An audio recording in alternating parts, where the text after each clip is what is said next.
અમદાવાદના સરખેજ ફતેવાડી વિસ્તારમાં રાત્રિના સમયે ઘરફોડને ચોરીને અંજામ આપનાર બે આરોપીઓની ધરપકડ કરવામાં આવી છે। સરખેજ પોલીસે યાસીન ઉર્ફે કાલિયા મણિયાર અને મોહમ્મદ કુરેશી નામના આરોપીની ધરપકડ કરી છે। બંને આરોપીઓ અમદાવાદના દાંડી લીમડા વિસ્તારમાં રહે છે।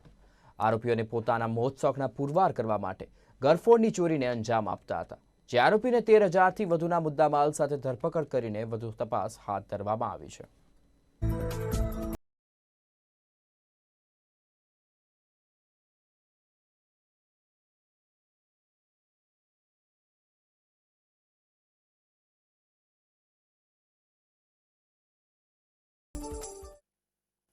ગઈ તારીખ 10/5/21ના રાતના સમયે સરખેજ વિસ્તારમાં આવેલ ફતેવાડી ખાતે ઉમેરા રો હાઉસમાં રાતના ગરફોડ થયેલી હતી, જેમાં 10,000 રૂપિયા રોકડા, 2 જોડી ચાંદીની પાયલ અને એક ઇલેક્ટ્રિક વજનનો કાંટો મળી કુલ 13,500 રૂપિયાની ગરફોડ ચોરી થયેલી હતી।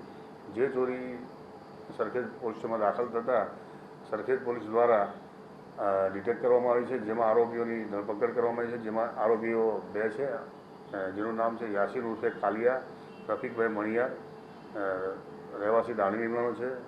તેની સાથેનો સાથીદાર મોહમ્મદ સયાન રોશન અલી કુરેશી, રોશન પાર્ક રહીમનગર દાંડી લીમડાનો।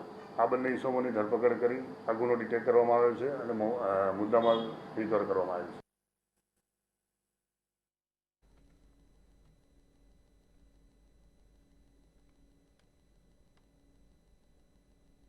અત્યારે હાલ સમાચારોમાં બસ આટલું જ। વધુ સમાચારો માટે જોતા રહો નિર્માણ ન્યૂઝ। નમસ્કાર।